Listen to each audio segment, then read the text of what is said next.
We've seen how modern economic growth diffused through the world. It started in England, it spread out like the ripples of waves on a lake surface. But why did it go to particular places? Geography matters a lot. Proximity to already rich markets matters. The conditions of the natural environment, the government policies all matter. I'd like to take a deeper dive today into this question. What happens within individual countries that determine whether that country gets on a path of rapid economic growth and development, or whether it remains mired in poverty? There are lots of reasons that are good explanations for why some countries advance and others get stuck. But what's true is that those good reasons don't all apply to all places. The real art of economic development is to make a good judgment. What's happening in this particular place? Not on average, but if there's a country that is facing an economic crisis, if your country is stuck in poverty or stuck in instability, what needs to be done here and now? How do we make a diagnosis? Well, I was lucky in my own work in thinking about this because I got to watch close up a wonderful diagnostician do her work. That's my wife. She's a clinical pediatrician. And when she sees a young child with a fever, she doesn't say, "Oh, that's it. I know what that is. All fevers are the same." Of course, she does something completely different. Her training and knowledge and experience shows her as a trained clinical medical doctor that there could be 1,000 reasons for that fever. And in order to give a good prescription, there has to be a good diagnosis. And what the doctors call it is differential diagnosis. Well, I've come to the view that in economic development and in sustainable development more generally, we also need to have a clinical approach. In my book, The End of Poverty, I called it clinical economics. And I said the role of a good practicing clinical economist is to make a differential diagnosis, just like a good medical doctor. And the fact of the matter is that as medical doctors go through their checklist, what could be the cause of that fever? Is that an infection? Is it something more serious? And they look at the evidence, they look at the lab results, they do the interviews, they try to understand from the parents and from the child what's happening, and then they draw a rich diagnosis. So too, we as practitioners of sustainable development need to make such a differential diagnosis. On my checklist, as I presented it in The End of Poverty, I suggested 7 items on that checklist, each with many categories to work through. What could cause a country to be stuck in poverty or stuck without economic growth? Let me mention the 7. First, it could be what I call a poverty trap. Second, it could be bad economic policies, governments just making terrible mistakes, choosing the wrong kind of strategy, closing the borders when international trade would make more sense, going for central planning under communism when a market system would be much more propitious for economic development. Third, it could be that the government is broken in some manner, and most often it's bankrupt. Many governments around the world and throughout history have gotten into a fiscal mess. They've spent too much, they've taxed too little, they've gone to wars that they shouldn't have done and couldn't afford, and ended up with a massive fiscal crisis. A fourth is physical geography. Maybe the country is stuck because it's landlocked, high in the mountains, facing a terrible disease burden, malaria, for example. You might say, well, if it's geography, what can you do about it? You can't change your geography. But the fact of the matter is you can change the consequences of your geography. If a country is landlocked, it needs to think about transport and the kinds of industries that it's promoting. If it has a heavy disease burden like malaria because of its tropical environment, it has to think about specific disease control. So while geography might not change, the results of geography are often subject to human resolution. A fifth kind of failure could be the lack of rule of law, massive corruption. That corruption, when it gets out of hand, can completely frustrate the normal processes of governance and therefore of economic development.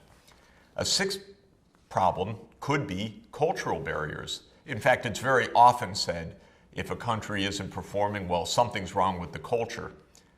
More often than not, I think that's glib and simplistic, but sometimes cultural factors can really make a difference. And last is geopolitics. By geopolitics, I mean a country's relations with its neighbors, with its foes, with its allies, because countries can suffer geopolitically. Of course, countries that fell under imperial domination in the middle of the 19th century and were under colonial rule for a century or more are powerful examples of what geopolitics can do to frustrate economic development.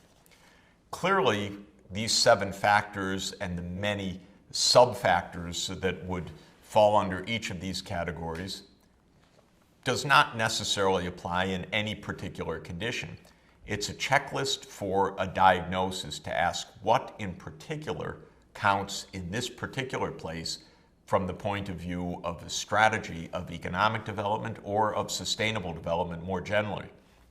In my own experience of more than 25 years of working with countries all over the world, it's really struck me how different parts of the world and different countries in different times have extremely different conditions that they need to confront to get out of the rut. And the idea of always prescribing the same medicine, for a doctor it would be a disaster. The same is true for an economy. I worked in Bolivia in the middle of the 1980s. That country had a hyperinflation. Prices were rising thousands of percent per year. When you did the differential diagnosis, you could see that the government was broke. The government was printing money to pay its bills. And therefore, what was required most of all was to get the budget under control in short order so that this fever of hyperinflation could be broken. That involved in part canceling some of the debts that Bolivia's government owed to international banks. That was part of the solution. Maybe in other countries that wouldn't have been necessary, but in Bolivia's case it was. In 1989, when Poland was in the transition from communism to a market economy, the great challenge was to allow supply and demand, markets and trade to work once again, because the central planning mechanism had collapsed. When I began working in Africa in the middle of the 1990s, the conditions obviously were completely different from those of Poland or Bolivia earlier, or indeed other parts of the world. Africa was in the midst of a massive AIDS pandemic. It was in the midst of a massive resurgence of malaria. Many places were so poor that the most basic infrastructure, roads, power, water, and sanitation, did not even exist. I found some economic officials from international institutions prescribing exactly the same medicine that they had said was needed in Poland or in other places. And it amazed me. Do a differential diagnosis and you see the problems in Tanzania or Ghana or Mali are completely different from those in Poland. Do expect that these conditions will differ across history within a country and certainly at any time across countries of the world. Now, one of those possible diagnoses is a poverty trap. Since we want to focus on the poorest of the poor to help the poorest places get out of poverty, it's important for us to focus on this particular case. It does not apply to most parts of the world. The idea of a poverty trap is rather straightforward, even if it's sometimes overlooked. The idea is that any economy in the 21st century needs certain basics in order to be able to achieve economic development. It needs the basics of roads, of ports for trade, of electricity, of safe water and sanitation for the people, of access to basic health care so that the population is not burdened massively by disease, and of education for children. Pretty basic list, and most of the world is able to secure that.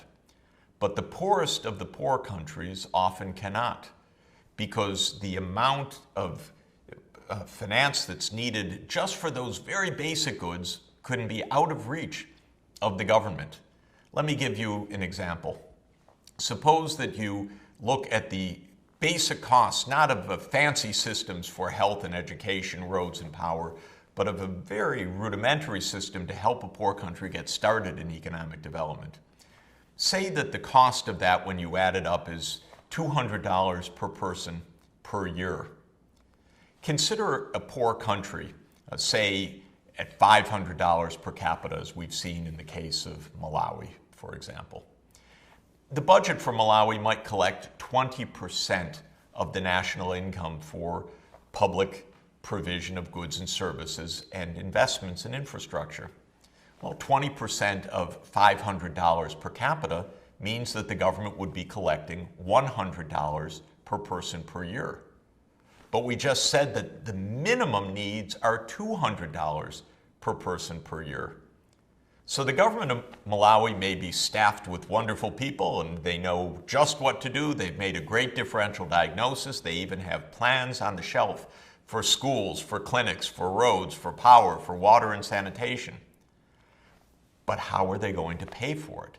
They are trapped in poverty because they know what to do, they know the investments that need to be made, but they don't have the money for it. There are two ways to break the poverty trap. One way is to borrow that extra money and then have the economic growth that results help to pay off in the future. If global capital markets worked well, that would be a remedy. But private markets and public lenders say, well, that's a poor country. That's too much of a credit risk. We can't lend to it, even if our loans would trigger the development that would allow them to repay. So the capital markets solution doesn't work all that well. The alternative is to get a boost of help, a short-term boost, sometimes called aid or sometimes called official development assistance, so that a country like Malawi could fight malaria or build the classrooms for its kids. This is a pretty proven method, and it really works. During the last dozen years or so, as the world has been organized to help countries in extreme poverty fight extreme poverty, there have been special institutions set up, like the Global Fund to fight AIDS, TB, and malaria. And when money is put into that fight, you get tremendous results. Alas, even though the evidence is strong that it's possible to break a poverty trap by that kind of targeted investment, and there are some positive results along the way, we haven't quite succeeded yet in the world accomplishing that, in part because the concepts of what's needed, the diagnostics of how to do it, and then the institutions to offer the finance are not fully in place. This remains one of the great challenges of sustainable development.